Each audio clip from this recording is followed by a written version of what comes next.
They'll prioritize your lats and help you develop a lot of the wideness that you do need.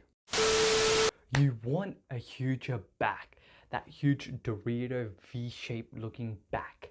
It's simple, I got you in this video. Now, getting the Dorito back, or also known as the V-taper, requires you to prioritize quite a few muscle groups, and in doing so you can accentuate the V-taper. Now, I do have to say the V-taper is actually different to a mountainous thick back, but most gym bros want both. So I'm going to discuss how to get the V-taper and also the thick mountainous back. You know, the one with all the crevices at the back, and in the lighting you look like a mountain range. When it comes to the V-taper, your shoulders, your lats, your upper chest, and your waist are the four main contributors. First off, starting off with the delts, also called the shoulders. You've got three parts. You've got your front delt, your side delt, and your rear delt. And scientific names are anterior delt, medial delt, and I got this one right. Posterior delt. Yes, pretty sure posterior. And the main point of developing huge delts gives you those tips effect. Like on the tip of the Dorito, your shoulders just attach on like tips. Just like Derek from More Plates, More Days with his Death Star delts. But the thing with the delts is it gives that capped look. So it gives like a pop out effect, which you really need when it comes to the V-taper. When it comes to the V-taper or Dorito effect, the middle delt will contribute most to the V-taper. And this is because the front delt sits on the side and the rear delt sits at the back, whereas the middle delt is out wide, so it's giving you the more wider appearance. Which means when you're training, you got to keep this in mind and prioritize that middle delt. The second thing is lats, and lats are the frame, like the silhouette, the outline of the V-taper. And as long as you're doing vertical pulling exercises, pull-ups, pull-downs, pullovers, and deadlifts, you're good to go. They'll prioritize your lats and help you develop a lot of the wideness that you do need. And when you're doing these pulling exercises like the pull-ups or lat pull-down, you gotta resist the negative, which means, for example, on the pull-up, when you go pull up to the bar and as you're coming down, you have to fight gravity and come slowly down. And by doing so, you resist the negative. Coming down slowly stretches those lats to increase that hypertrophy response. And the same applies when you're doing lat pull downs. So you bring the bar down to your chest, and as you bring the bar back up, let your lats stretch. That will increase the hypertrophic response. Now, when it comes to the grip, some people promote underhand, some people promote overhand, some people say narrow, normal, and wide. Well, wides are even wider, but you can't really see in the camera frame. There isn't one perfect grip. Now, some people may think the wider grip hits their lats. Whichever grip you use and you feel that grip hits your lats the most, that's the grip you should use. If, for example, the narrow grip hits your lats the most, go ahead, use that. But if it's the wider grip, then use that. When it comes to deadlifts and you do use an alternating grip, so one's overhand, one's underhand, for each set, switch it around. So do the other hand overhand and the other hand underhand. And that way, when you keep switching it around, it's not really about the imbalances in your back, but it's more the imbalances in your grip strength. So by alternating, you can ensure that your grip strength remains the same. Finally, the upper chest. From the front, the upper chest helps you to elevate this area up here. In that way, it helps create that V-taper by promoting the upness. It provides a more accentuated V-taper, which is what you need. As long as you're including incline movements like the incline dumbbell press, you're doing normal flat press, you're doing overhead presses, the upper portion of your pecs will develop fantastically.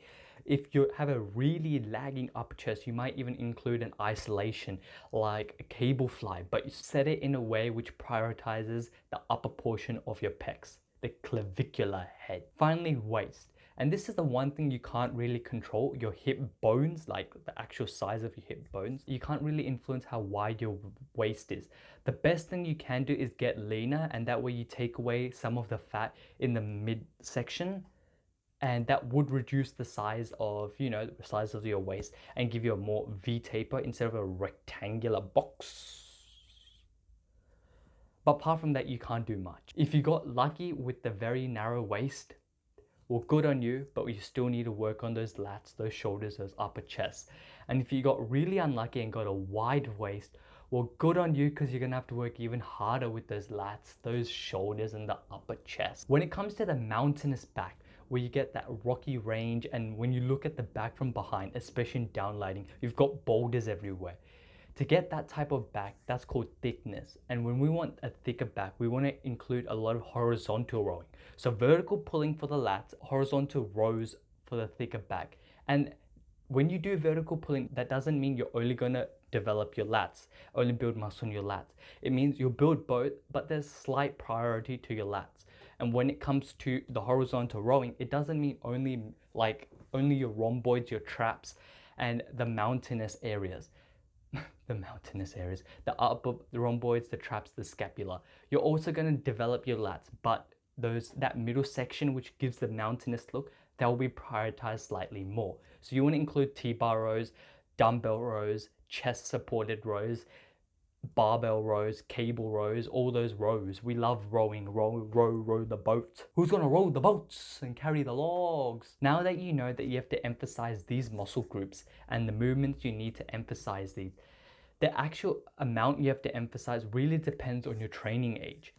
Now, when you first started out in the gym as a beginner, as long as you're deadlifting at least once a week when you're a beginner, doing compound rowing movements and also vertical pulling movements, doing the overhead press, benching, and a bit of upper chest work, you're good to go. You're going to hit your shoulders. You're definitely going to hit your lats with the deadlifts and pull-ups or chin-ups, whatever you use. You're doing rowing movements, so you're going to get that mountainous back.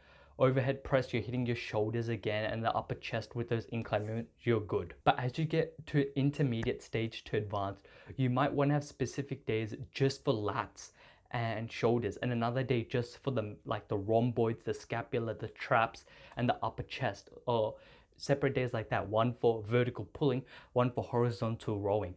Or you might even want to bring your shoulder work before your leg work, that way to really give the best chance for your shoulders, your lats to grow. Also including a lot of accessory work for your side delts, like Y raises, lateral raises, cable raises, or maybe even for your rear delt, like cable face pulls, or even for your front delt, even though that might be too excessive because you're already doing a lot of pushing. But just including quite a bit of side delt work and maybe possibly some rear delt work if your rear delts are lacking. Since most intermediates require a lot of work, and it really depends from intermediate to intermediate or even advanced, some people are lacking in the shoulders, in the lats, whereas other people aren't.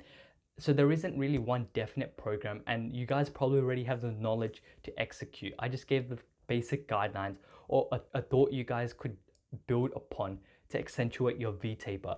But especially for beginners who aren't really sure who want to prioritize a V-taper but aren't really sure what to do, here's what you could do. On one of your sessions in the week, you could deadlift.